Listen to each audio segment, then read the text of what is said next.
music got CJ playing, and you're listening to The Noize Report. You know what we do here? We interview cool and fun, interesting people, or anyone I can con into coming on here. But today, this is special for me because I have a bucket list, and there are people on that bucket list that, as a teenager, I had pictures of them on my wall. And these were the people that I wanted to grow up to be. Um, some of them I've achieved. I've got to interview probably a ton of people this guy has played with, and some of them I haven't.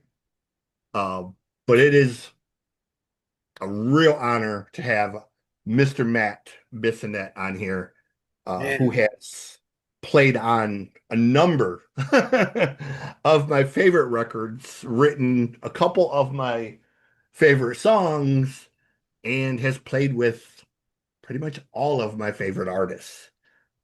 How are you today? great. God bless you. How could I not be good after that? That was pretty cool, man. Could you say that again slowly? You are a legend among men to me, man. Like you and your brother have played. I mean, it's a laundry list, dude. Wow. The Skyscraper record was massive to me. Um, A Little Ain't Enough is to me one of the most grossly underrated rock records of that time period because I know it came out at sort of a weird time and it kind of got buried under the thing, but for so many reasons, the issue with Jason and everything else, but it is a phenomenal record, man. Just from top to bottom, it is just loaded with songs that should have been massive, It's funny. massive. It's funny you said that because somebody said to me the other day that that should have been Dave's follow-up record to Eat 'Em and Smile. You know, Yeah, I didn't play on Skyscraper. I did the tour and I wrote a couple you wrote songs Knucklebones. and I jumped on board then for the tour and then the next record. But yeah, that was a great record with Dave. We went up to Vancouver with Bob Rock and just having Bob Rock at that time up there in that studio and just going up there and going away to do a record that was really fun and getting to hang out with Jason and my brother and Yeah. Brett Tuggle and all the guys. It was a blast. I love Jason so much, man. Like I was a fan of Jason before that, but to see him, to see where he was and where he's at now, this is a guy who ALS kills, you know, the mass majority of people within 3 to 5 years. And here's Jason almost 40, 35, probably 35 years later now, I think, still hanging on, man, is just, I think, a testament to his spirit. Like, Yeah. and I've said numerous times, the cure for that disease is in his DNA somewhere. Like, I don't know of another person who survived it for 30 plus years, I know, you know? man. It's amazing. So I haven't been up there in several years, but I got to know uh, Jason's mom and dad really well, Yeah, and Gary and Pat, and really cool people. And yeah, I learned a lot about the human spirit, and just, I mean, Jason is a tough dude, you know. yeah, And I just remember the first time I went there, they were a little frustrated because Jason was losing, communication stuff, and hmm they couldn't, it was just sad because he couldn't say what was going on. And then next time I went up there, they had worked out this whole yeah, language. They had a language chart with his eyes, and yeah, I'd go over and see him, and it'd be like his eyes would be just go brrr, like just phrases and words and yeah, jokes. And I just remember seeing him. And we used to, when we were in the band, we'd rehearse at Dave's house and we'd play football in the backyard. And he was a big Joe Montana, San Francisco 49er guy, and I'm a Lions guy. So it's kind of, we'd always laugh about it. And I just remember he said something when he was laying there several years later that he said to his dad, like, the Lions suck, because it was one of the years with Steve Young and they went to the Super Bowl or something. and I just kind of went, man, the guy's still funny. He's still got it, and he's still doing great music, man. He wrote a whole symphony Yeah, thing, orchestra, keyboard thing, and with his buddies up there, and man, yeah, he's just amazing, dude. yeah. And it it's very frustrating to me to see people like Jason suffer through what he suffered when there are, well, no names will be given, but there are people in music who um really make it near impossible to work with or be around them. Who are walking around healthy and untouched by any karma that they should have coming their way. So, um, we'll just leave it at that. How about that? Um, you have your a record that just came out. You have your own band now, obviously. A lot aside from all the other amazing stuff you're doing with the other guys. Um, I finally got to listen to it. I didn't know about it until Dave sent it to me recently. I I'm gonna be honest, dude. I was completely blown away by this record. Wow. Great. Like this, I just wrote down literally.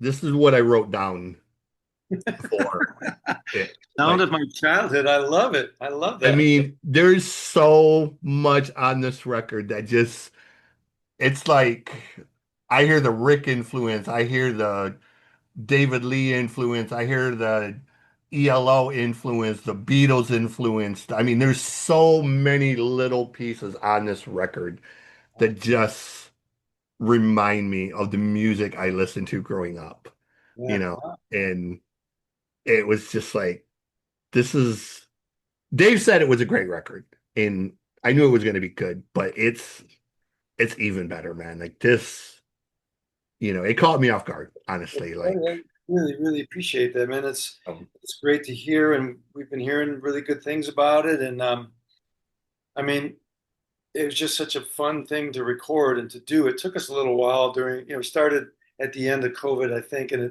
everybody had like personal things going on, issues going on, and we finally got it done. And when I just listened to the whole thing on the bus. We're on the road right now, touring with the Kevin Cronin band, and oh, I nice. was listening in my bunk, and I listened all the way to the from beginning to end, and I just kind of was going, this is pretty darn good. I mean, we were really happy with the first two records, but we got to be a little bit more.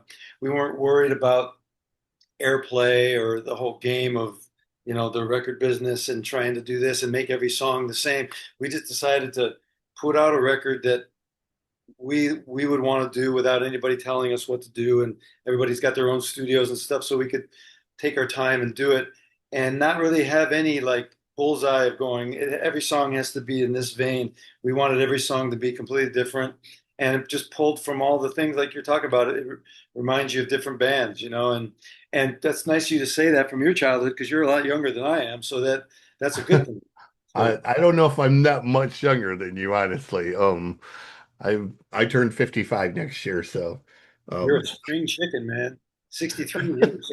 But that makes us feel good when we hear things, and when we hear things about people that are going through certain things. I always thought it was kind of jive to say, "Oh, your song really lifted me up," and I was thinking like, "Okay, yeah, well, people would say that about bands, but when somebody says that about one of your songs, you kind of go, wow, that's pretty amazing," because you know kind of sounds kind of cheesy to say, but there's a responsibility in writing a song, especially yeah, lyric. You're putting something out there that could turn somebody to the dark side or yeah, to the good side, or think differently about yeah, something, and that's real important to us. So it makes us feel good when we're getting emails and things from people saying, I was really bummed out at work and my manager was kicking my butt all day, and that song just made me laugh or something, because there's a lot of humor in this record. It's kind of a little passive aggressive, I guess, because some of the songs are making light out of bad situations, so happy about that. It came out that way. Hey, passive aggressive is good. I will say that um two of the gentlemen that you play with, or the other two members of the band, are Roger Carter and um, George Bernhardt. George Bernhardt. Speaking of Um, passive aggressive, just kidding. yeah. So Roger played on my one of my favorite all-time records with Rick, which was the Shock, Denial, Anger, Acceptance record. Yeah. Um, it passive aggressive is the perfect it's like for that record. Like I know Rick was going through the whole divorce thing and all that during that record, but there's songs on that record like Jesus Saves and Shoot Your Guru that man are just like they're so passive aggressive with that sort of anger that you would go through. And when that record come out, I kind of listened to it, and it was like, okay, I get what he was going through. He was angry. And then I went through my divorce and it just took on a whole new meaning to me of the frustration and the shit you feel. And that it really became one of my favorite records because listening to it now is totally different than listening to it when it first come out. It's weird, Um, isn't it? It's like when you hear things that you go through a certain thing, you just relate to it and glom onto it because it's what you're going through. I think that's what helps Rick a lot in his life yeah, because, Rick is really hard on himself because he's so yeah, good and so talented. He just kind of, it really is. after at the end of the show, I kind of look at him and he kind of gets kind of inward a little bit and kind of, looking around, just kind of, but it helps him to write songs, especially the songs that releases things that, passive aggressive or whatever, because it's something about, people like him that are rock stars 24/7.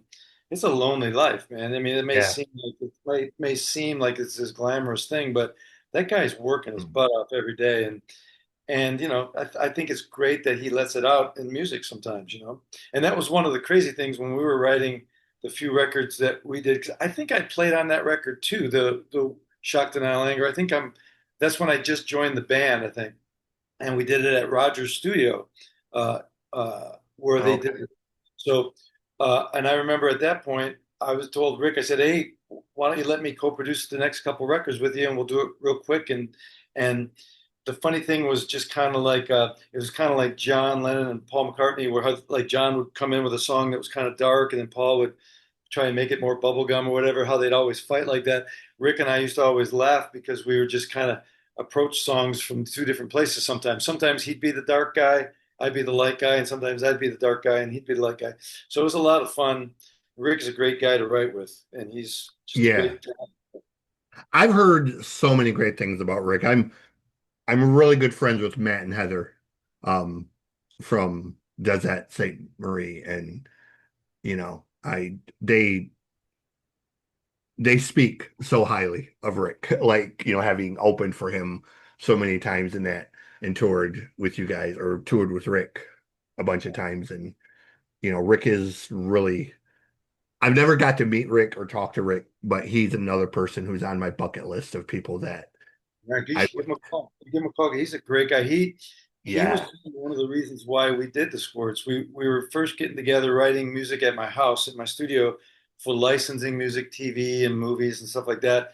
And we just started stumbling into these grooves of these songs, and then we just decided to kind of do a whole record. And then we asked Rick if we could open up for him, and we came at the angle going, you know what, this will be good for you because George was playing guitar with Rick, I was playing bass, and Roger's playing drums. We go, it helps you because we'll ring out the PA and our sound check, and when we play, it'll make your band sound better with all of us playing.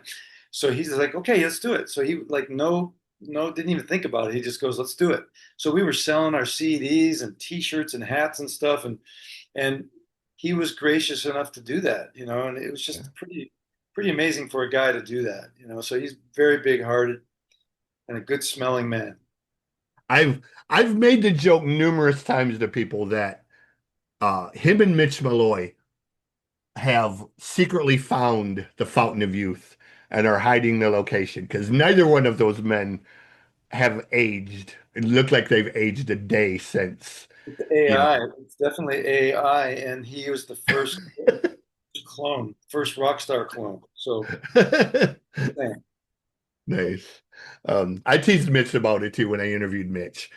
Mitch was another one. Like, Mitch, they used to when he first come out with Metal Edge magazine, Jerry used to be a huge Mitch Malloy one, and Mitch still looks like he's fucking 31 years old, and Rick is another one, Rick looks like he's 40, and oh He my works God. hard, but a lot of people Yeah. think it's just, I mean, it is genetics and stuff like that, but he's Oh no, every day. He takes his band to the gym every day. I yeah, mean, I he's guarantee you, looking like that does not come natural. Like you gotta, you know, it's, I know there's work put into that. So, I'm not that disciplined, man. Like I like food too much. So, tell me about it. Rick would always shame us when we'd go to dinner with him, and he'd eat these portions, these small portions, and we were like, and he just go, that's why he's where he's at.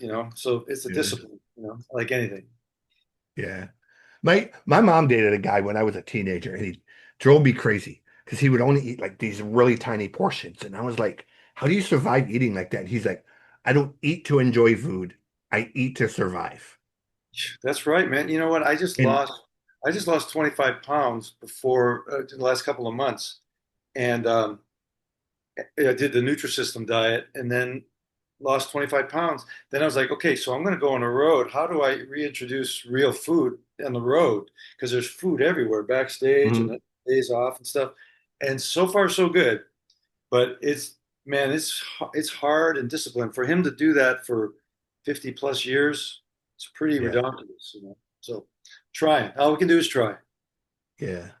So tell the audience or tell the fans one of your favorite road stories. A story that was just fun, funny, the out of the blue kind of um something that's happened on the road that really makes you still laugh like years later. That's a tough question because there's so many. Yeah. I And can imagine. Like, I mean, I mean, every night with Elton was pretty amazing because you never knew what was going to happen, and it was always like a lot of people at the shows, and to see Elton kind of go do the things that he would do in front of massive amounts of people, it'd be like he would, it'd be like a small club gig. His decisions to, okay, I'm done, and he walk off stage or something, or just do a rant and go off on the monitor guy or something in front of like 50,000 people. It just always cracked me up. And whenever I'd work with Elton, I'll just never forget the whole thing of playing with him is that he would just play something and look at me like he needed my approval to say that's great. And it inspired me to love music more because if he can do it with everything, he's got his hips are going out, he's doing all yeah. this, and he gets up there and he's like it's the first time he's ever played with a band, and that's the beautiful thing. I keep looking back at my life. I write a journal every day when I go to wake up and go to bed and write Yeah. down what happened at the gig. Last night's show we played, and our guitar player Dave's all his gear went out on the eighth song, so we had to wing it for like four songs.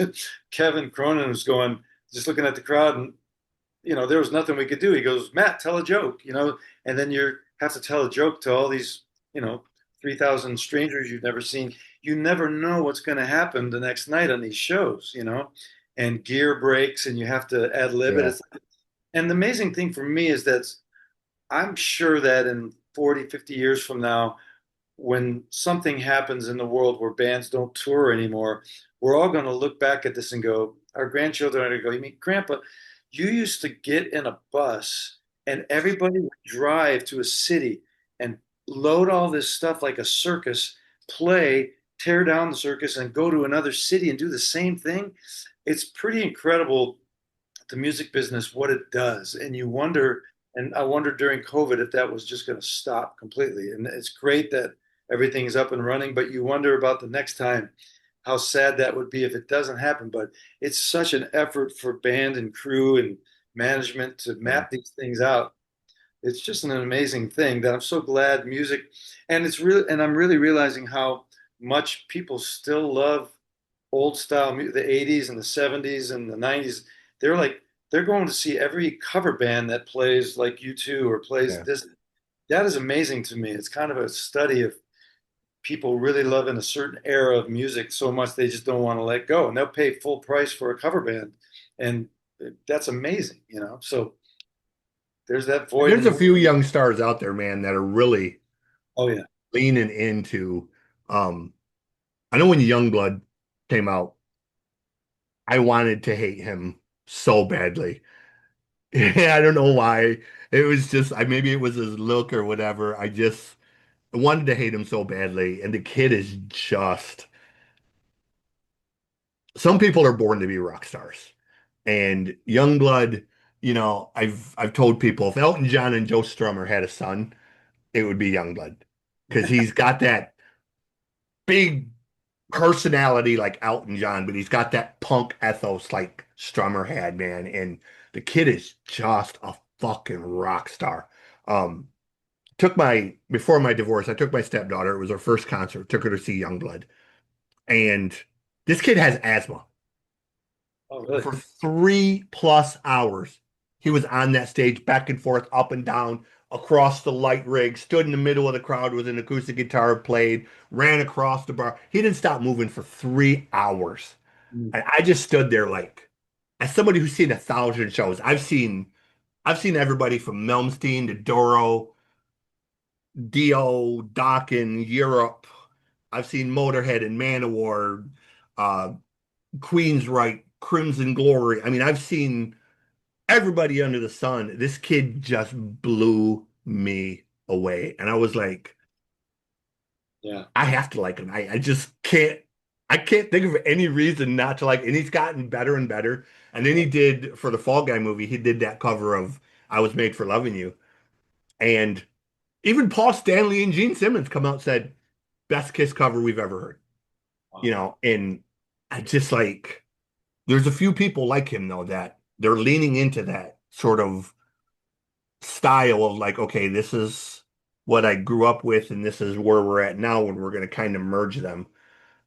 So he's sort of taken on this almost David Bowie type of thing of just, and he's got the new record coming out, and he's basically said, look, we threw all the rules out the window with this. No holds barred, nothing was off the table. Whatever the three of us brought to the table, that's what we recorded, regardless of genre, regardless of whatever. And I love that because it reminds me of like Queen. When Queen walked into a studio, you never knew what Queen was going to do. Freddie could bring anything to the table. I'm sure the other three guys sort of sat around in fear every time Freddie walked into the studio, not knowing what Freddie might walk Well, in. it's an amazing time for music because you can no longer say as an old guy like a band like the Squirts are, we're all in our 60s and stuff. You can't just say, "Oh man, the music was so much better," in the No. 70s, 60s. You can't say that because the music that's out now is incredible. You just got to find it. And Yeah. there's no time you can find it any better by just going on YouTube and just seeing the talent level and what these younger people have taken from you. It's like athletes now. You Hmm. got people hitting the ball farther than ever, pitching the ball faster than ever, because they're just getting better. And and when I turn on YouTube and I see these bass players just going off, and I just go, never be able to do that, you know. Um, and I respect that. I just hope that there's ways for them to make a living doing it in the new Yeah. world and that the world will support that and continue to buy tickets and see shows and buy merch and keep things going. And I'm sure it probably will. Yeah. During COVID, I thought the whole thing was going to flop and it's over and it's just going to be Daryl's garage, which is great, but forever just sitting in their homes doing that stuff. So it's a great time for music, and you can't just say, "Oh, it's not what it used to be," because I mean, you hear. Yeah. I heard an old Jellyfish song the other day, Nice. even though that's years and years ago, there's always something that makes you just go, "Man, I forgot about that." Yeah. And music is just still rolling, and people are singing better, playing better. It's just a great time. It's a great time to be alive. Woohoo! Yeah. I mean, there are those songs that obviously are always going to take you back. Um, I don't care how old I get. Every time I hear Rock and Roll is King by ELO, I'm immediately turning up the radio. That's like one of my all-time favorite songs. The it's just the quintessential amazing rock and roll tune to me. Yeah. It's But so there are funny younger guys. when you ask that question about like, stories about, the only way I can remember specific things is like when you just said that about Jeff Lynne and ELO. I remember we were rehearsing with Jeff and he was putting together the band for the album Zoom and we were going to go out on the road. And we were rehearsing for like 3 weeks. And when you get with guys like Jeff or Elton or Satriani or anybody Yeah, that I played with, when you play with the actual person, it's like it all gets real, and you're going, okay, now I'm not playing this band in a bar. I'm playing with the person that yeah, wrote this song. And when you hear their voice in your headset or in the monitors, you just have a moment of like, oh man, I'm here right now, and this is yeah, I can't believe what am I doing here? This is pretty great. I'm so thankful that I'm here. But I remember with Jeff he was so laser focused and such a great producer that I remember sometimes when I sing and I was singing backgrounds, I would scoop notes instead of just going I would go like that, and I'm just doing like what I always do. And like the third day of rehearsal, he turns around and goes, "Who's scooping?" I mean, we're all singing. There's like five people singing, and he goes, "Who's scooping?" And I'm like like and then from that point on, I never scooped again because I'm going, this guy's got radar ears, you know? yeah, And that's usually the case with real rock stars, like guys like Rick or Jeff Lynne or Elton or different guys. They're just actual 24/7 rock stars and yeah, they live that life and that's who they are. Guys like me and Roger George, we've kind of played in everybody's bands and done our thing and with our Squirts band, we get to be that guy, but everything that comes with that being your manager of your band, doing all this stuff, it's so much work and so much yeah, effort that I wouldn't want to do that all the time. It's kind of the yeah, perfect blend with this band that we get to do this when we want to. It's not like full time. And if anything ever happens with it, great. But it's a lot of work being a Jeff Lynne or a Rick, So God bless him. We had a band. I had a band. I was part of a band in 1991. Atlantic Records was supposed to sign us, um, sent us on tour with a major metal band who was right before they blew up to become the biggest band in all of metal. Um, I just knew I wanted to be a rock star. That was my goal. Plan A, plan B, C, D, all the way down to Z. I was going to be a rock star. Um, Five guys in a passenger van hauling a trailer, sleeping in the parking lot of Walmart, 100-degree weather, making enough money to share a Happy Meal at the end of the night. It took 2 weeks for me to decide, you know what? Fuck this. I would rather work at Walmart and play music in my backyard. Yeah, Um, it's a lot. because yeah, like it, I, when you're on this side of it, thinking I want to be a rock star, and then when you actually go out there and do it, and you see that, look, you don't get to the top right out of the gate. You got to earn that. Um, there are people that are built for it, and there are people like me that say, you know what? I'm not built for it. So, Yeah, you never know till you're in the middle of it. And yeah, sometimes that's why people should be peaceful in their lives because when, like the Bible says, don't compare yourselves one to another. And I used to read that and I go, oh, so it's so that you don't you know, think this highly of a person. You wish that you had their money or you wish you had their fame. Because whenever you compare yourselves to somebody, you're kind of it's not going to work out because somebody either got way more than you and you want that. And then when you get that, you realize it's not what it's supposed to be.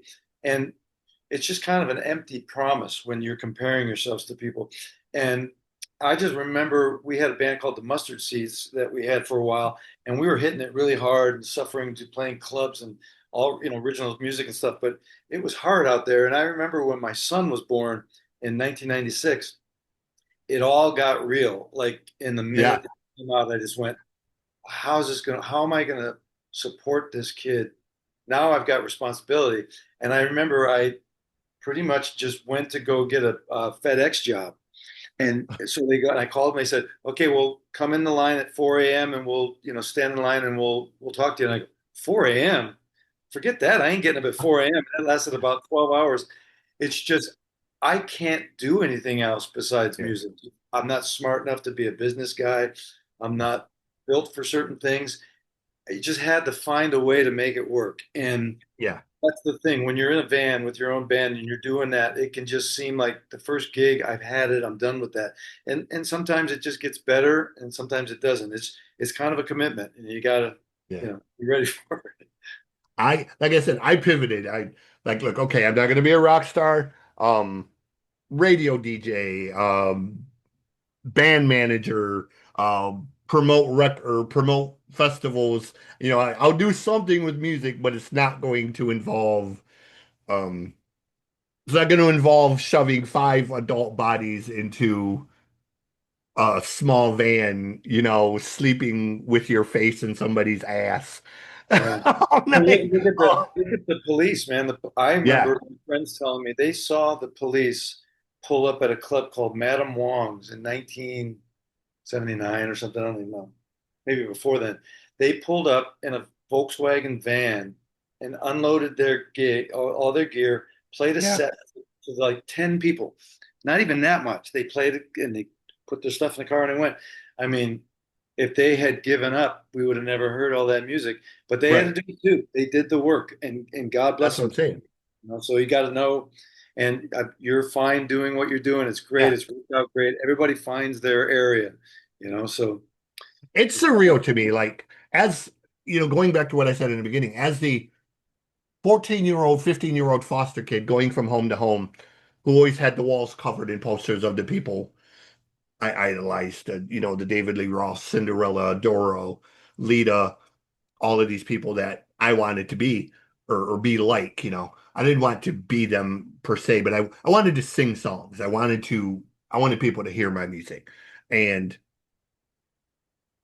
now to have the tools that we have, Zoom and all these different things where you have access to people where 10 years ago, 15 years ago, at the most, you could have written a fan letter, possibly hope they maybe get an autograph picture back. Um, to be able to do this, it's very surreal. I don't take it for granted.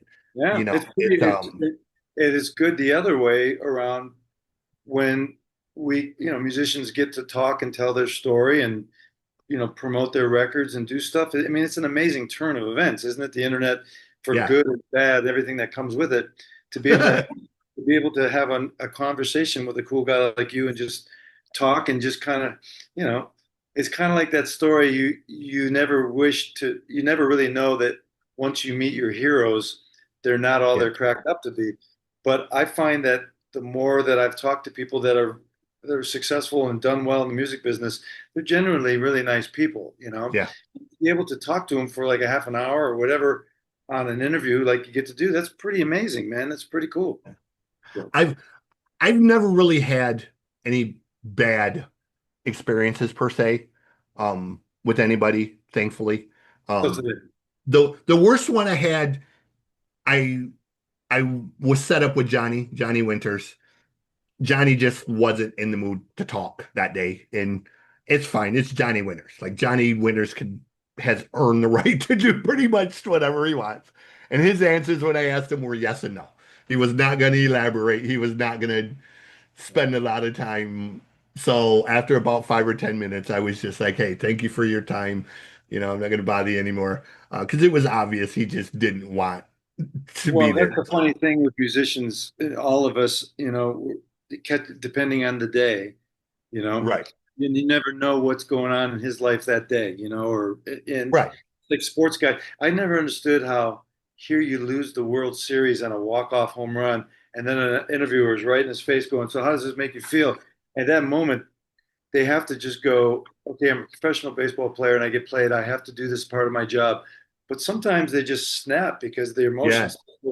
So it's like you yeah, got to give people a break. But we're all flawed human beings, and yeah, and I'm embarrassed of some of the things I've done, and just try and straighten it out and get back on course. But yeah, Johnny yeah. Winter's a good guy too. I mean, So and Johnny, don't get me wrong, Johnny was not rude. He was not rude in any way. He just you could tell maybe he had been touring, maybe he was tired, maybe for whatever reason, he just was having one of them days. And, I mean, hey, this guy, you know, 50 plus years in the business, you've earned the right to kind of not want to talk to somebody who is just a lowly internet schmuck doing a podcast. I get it, so I'm not mad about it in any way, but it's really the only time that, I've met people that I thought were going to be very standoffish that were completely amazing.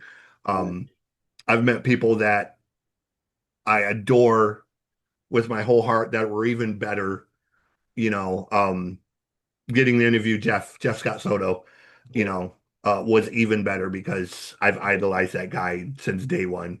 He's a good And he dude. really is just such an awesome guy. And Billy, funny story about Billy. We went to see Sons of Apollo, and Billy did his bass solo. And Billy is, one of the most original bass players you'll run across. And his bass solo was about 7 minutes long. And we're standing there, and after about 2.5 minutes, we're just kind of like, okay, we get it. You can play bass. Move along. Because Billy's doing all of the stuff that Billy Yeah. does. And we're like, we get it. You can play bass. Move along, Oh man, Um, I'll never forget when I got called to play with Dave when yeah, Billy left, and I was like, it was a conscious decision to go. Am I going to chase down what this guy played because I can't do it? It's just like yeah. he's in another ozone, or just do what I do. I mean, Billy's such a good guy and such a talented guy, and I think when he got done with Dave, everything opened up for him in a good way. So everything kind of works for a reason, you know? Yeah. But yeah, following guys like Billy and Stu Ham when I played with Satriani, it's like you fill these Holy shit. legends places and you just go, you just know what your weaknesses and strengths are. But you Yeah. know, Billy was really cool through that whole thing. He and Stu also, they were just supportive and we would talk and got to be friends. And you know, the bass player community, we're a little Yeah. bit like second basemen on a baseball team. We, you know, the guys in the back that play their jobs. And but Billy and Stu are both amazing soloists. Yes. So I mean, to hear Billy play for 7 minutes, I would just be sitting there, you know, because as a bass player, just Yeah. going, nope, can't do that. I can't do that. I can't do that. But yeah, I he's an amazing musical guy. yeah, I play bass. I am mediocre at best. And that's being very, very generous to myself. I abide by a very simple rule, keep it simple, stupid. I sort of come from the Bobby Doll, unskinny bop school of playing. Hey, three notes or They less, have a and we're name for that. good. They have a name for that. It's called dumb guy, dumb guy, dumb guy, dumb guy, dumb guy, Yep, dumb. yep, exactly. That is the school of bass playing I come from. That's okay, So man. That's okay. You know, some music that's all it needs to be, you know, and y- you you know, just play what the song needs, whatever it is. yeah.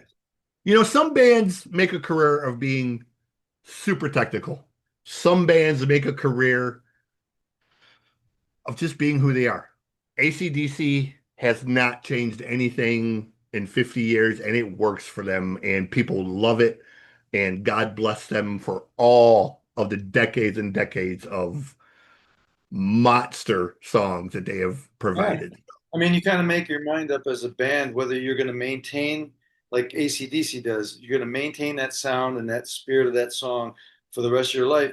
And then you got like guys like the Beatles that started Yep. off super simple, you know, just singing, playing, and then they got bored with that and they decided to change. So to the point that Right. the end of the Beatles, their songs were so difficult, it was almost impossible to play live because there's so many harmonies and being able to play and sing that. It's kind of amazing how some bands just stay the same and some move on, you know? It's just Yeah. everybody does their own thing. And then you have Queen and Prince who Yeah. Yeah. they're just kind of in their own universe. And did whatever they wanted to do when they wanted to do it, and nobody could tell them different or question Absolutely. them. So the Squirts, where do they find the record, social media, any? tour dates you guys might have coming up, or I don't know if you guys are going to be doing tours. I know there's a video for uh, Not a good Bad time. Time to Be a Clown, right? Yeah. So, Um, Maybe we can send you the banner of where to get the CD, and there you can download it on Bandcamp under the Squirts, and okay, then Dave with Vanity Record, you can pick up the actual CD, physical CD on that on his website, and people are buying it, and we're really super happy, and we're yeah, thrilled about that. And as far as the Bandcamp thing, I'm not sure. I think you can just go online. My computer's freaking out now. Just go online and then download the Bandcamp thing. So you still with me? awesome. Yes. Where did I go here? Okay. I don't know where you went, but okay, here you are. Hello. Anyway, but yeah, it's pretty. Maybe we can send you that so you can put that on a thumbnail or something like that or whatever. But Yeah.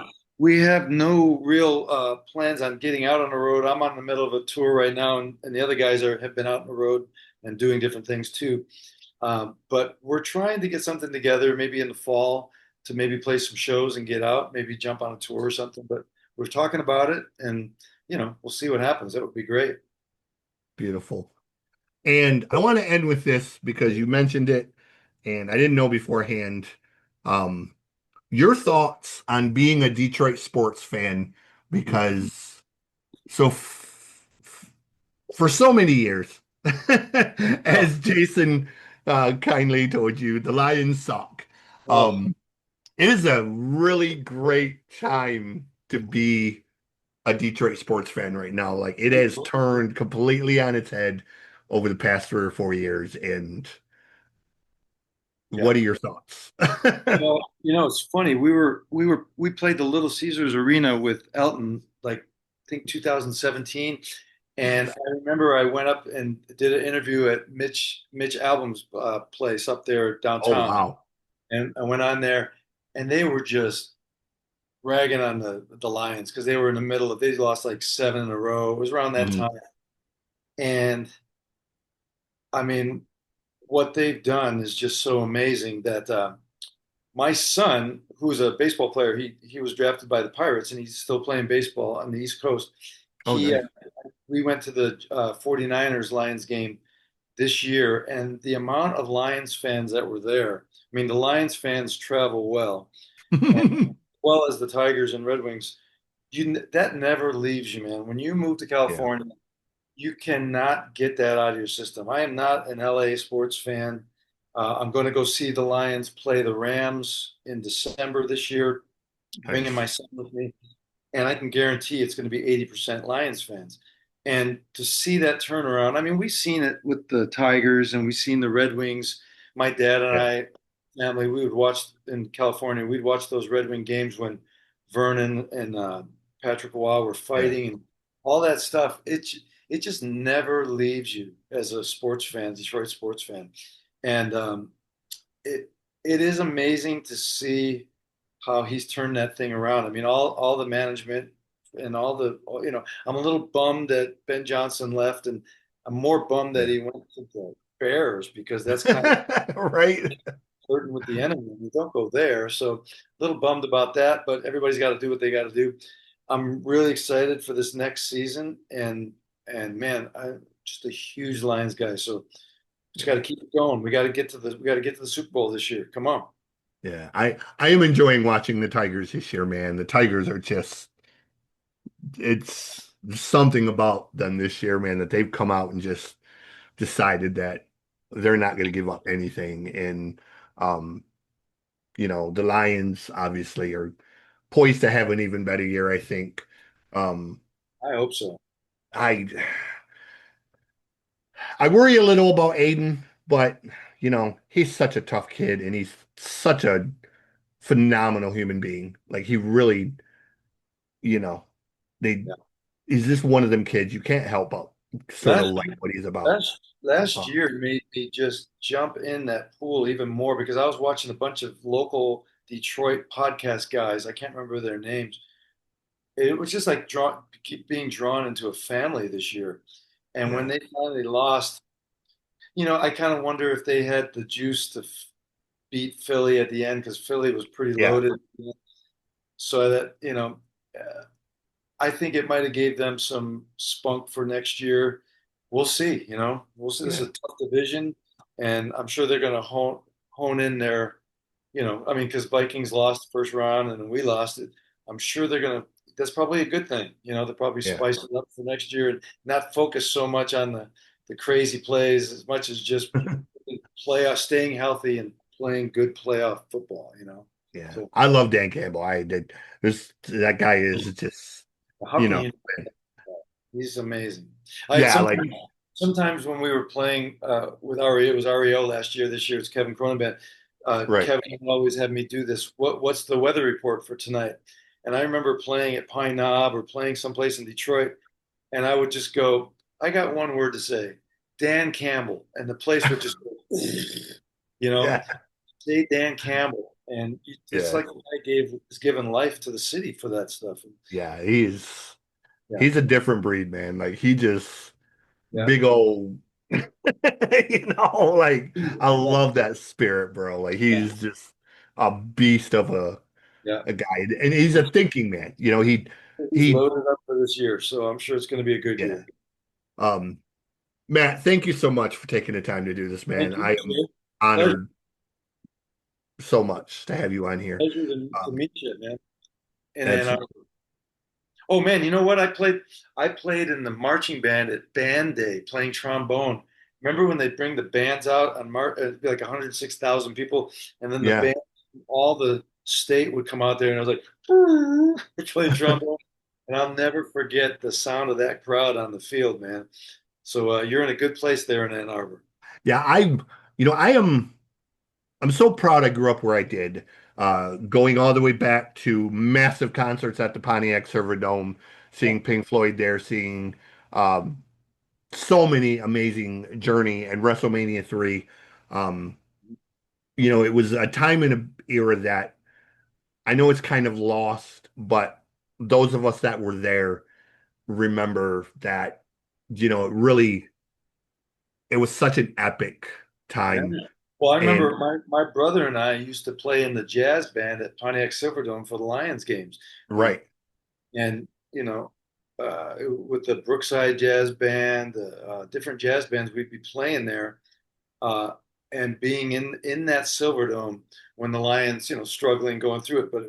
it was still a pretty epic place to Yeah. you play It one note was, Silverdome like a trumpet. I yeah. mean, it would never end. What a dome! Remember when Led Zeppelin played there? Yeah, I mean, there was so many, Yeah, so many. Nugent used to do his Halloween shows, and Pink Floyd did their last full. One of their shows was their last full, the Delicate Sound of Thunder tour they did in '87 and '89 were both at the Silverdome right before it closed, and um, we won't go into that story of why I missed the last part of the Pink Floyd show, all right. but you Next would is just blame it on my idiot friends. Let's say, don't do drugs, kids. right. Um, Yeah, exactly. Well, so sounds like we're two peas in a pod for Detroit thinking. So just keep yeah, it up, man. Keep up the good work. yes. As always, you know how we end it. Be well, treat each other with kindness, and remember, no matter what you're going through, music heals.